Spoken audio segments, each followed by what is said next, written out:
World War II.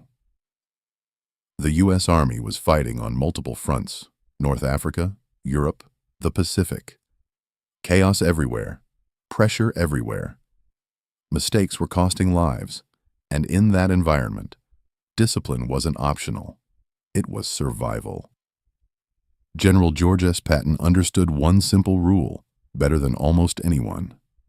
On the battlefield, hesitation kills faster than bullets, and rank had to mean something. Always. No exceptions. But inside the Army, there was another reality that didn't disappear just because war had started. The United States military at the time was still segregated. Black and white soldiers served in different units, different chains of command, different expectations. And in that system, tension existed, even under fire. Patton didn't ignore it. He didn't try to discuss it. He didn't bend rules for comfort. He enforced one thing only: the structure. Because in combat, structure is everything. If a soldier doesn't recognize a superior officer, if orders are questioned in the middle of operations, if authority breaks down even for a second, the entire system collapses. There were moments in the field where this became visible. Incidents where black officers held authority over white soldiers, something that, in that era, still triggered resistance from some troops shaped by civilian prejudice. And in those moments, hesitation appeared. Not on the battlefield, but in discipline, in recognition, in something as simple as respect, and that is exactly where Patton drew the line: hard. Reports from the time describe situations where failure to acknowledge rank, something as basic as a salute, was treated as a direct violation of military order, not because of identity, but because of command structure. To Patton, there was no personal interpretation of authority. A superior officer was a superior officer. End of discussion. And when discipline broke, even slightly, his response was immediate, not emotional, not negotiable, corrective and absolute. Because in his view, war didn't care about background, belief, or bias. War only respected one thing: whether orders were followed or not. And that mindset created tension of its own. Inside an army already under stress, already stretched across continents, already dealing with fear, exhaustion, and uncertainty, every crack in discipline mattered. Patton's enforcement style became known for one thing: consistency. If you wore the uniform, you followed the rules. If you held rank, you were recognized. If you disobeyed structure, you faced consequences, no matter who you were. And in the middle of World War II, that kind of rigidity was both controversial and essential. Because battles didn't pause for social complexity. They didn't slow down for internal conflict. They moved fast. And they punished disorder instantly. But what makes this moment important isn't just discipline. It's what it reveals underneath it.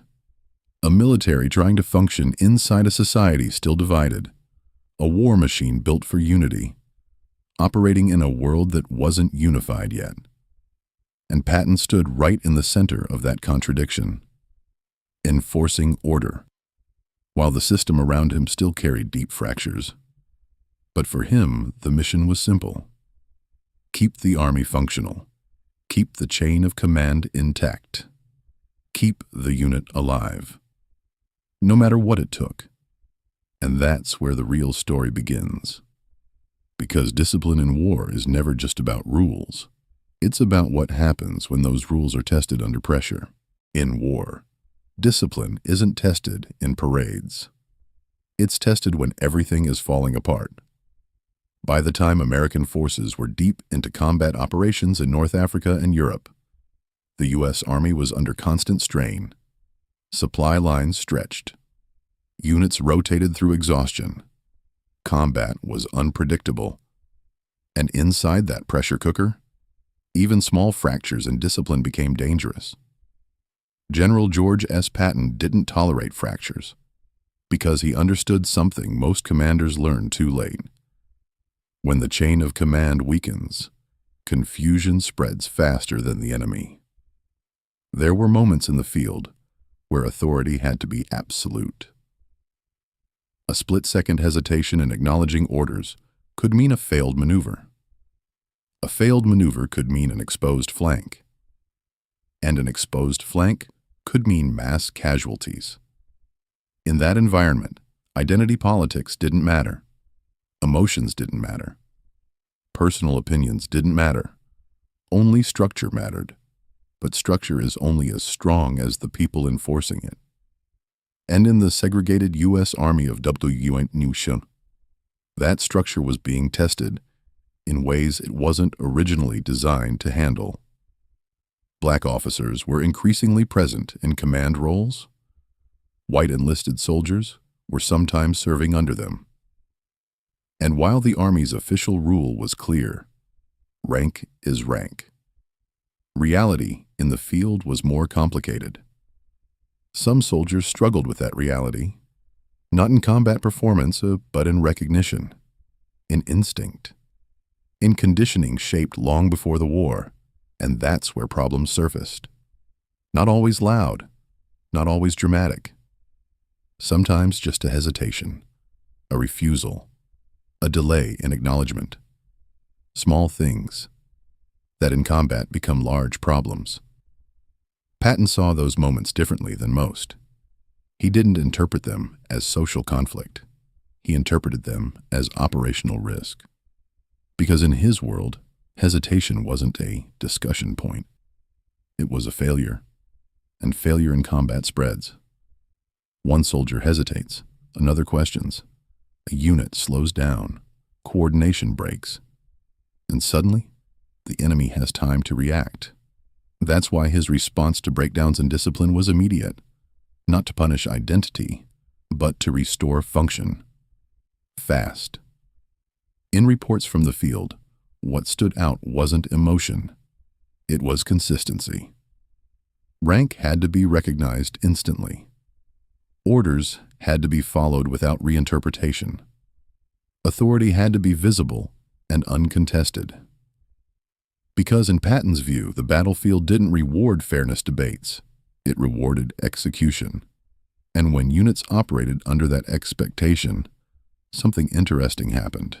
Chaos reduced. Coordination improved. Response time tightened. The machine worked better, but it also revealed something deeper. The Army wasn't just fighting an external enemy. It was also managing internal tension created by the world it came from.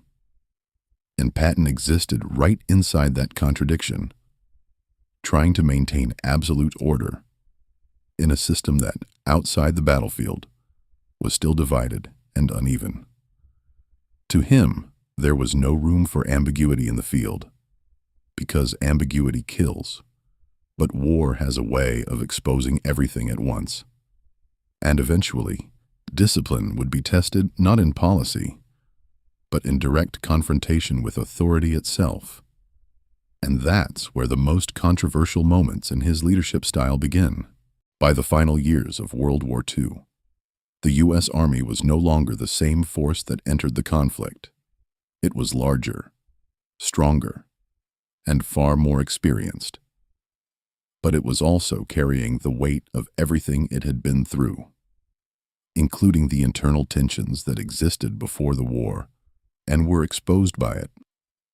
In that environment, leadership wasn't abstract. It wasn't about speeches or ideals. It was about control under pressure, about making thousands of individuals act like one unit when everything around them was breaking apart. General George S. Patton became one of the clearest examples of that philosophy. His leadership style was built on one core belief. In combat, uncertainty is more dangerous than strict order. That belief shaped how he operated in the field. Rank had to be instantly recognized. Commands had to be executed without hesitation. Structure had to remain intact even under stress, exhaustion, and fear, because once a unit starts questioning its own chain of command in combat, it stops being a unit. It becomes individuals reacting separately to danger, and that is where losses multiply. This is why moments of enforcement in the field mattered so much to commanders like Patton, not as symbolism, but as operational necessity. Historians later pointed out a difficult truth about this period. The U.S. military was still segregated during World War II, and social attitudes of the time inevitably created friction inside the system. But in the middle of a global war, the priority of commanders was keeping the structure functional enough to survive combat conditions. Patton's approach reflected that reality. He wasn't trying to redesign society on the battlefield. He was trying to ensure that when orders were given, they were carried out immediately and without confusion. And in the brutal logic of war, that approach often worked. His units moved fast. They adapted quickly. They maintained momentum under pressure. And in large-scale operations, that reliability mattered. But leadership like that always carries complexity. Because war doesn't just test systems, it tests people inside those systems. And different people experience that pressure differently. That is why historians still debate figures like Patton today. Not because his effectiveness is unclear, but because war leadership is never only about effectiveness. It is also about context, structure, and the era in which decisions are made. What is clear, however, is this. In World War II, survival on the battlefield depended heavily on discipline, and discipline depended on leaders willing to enforce it. Even when it was uncomfortable, even when it revealed tensions already present in the system. And that is the core of this story. Not just conflict, not just authority, not just war, but the reality that in extreme environments, systems are judged by one thing above all. Do they hold under pressure, or do they break? Because in the end, leadership in war is not measured in ideals. It is measured in outcomes. And in Patton's case, that reality shaped everything he did.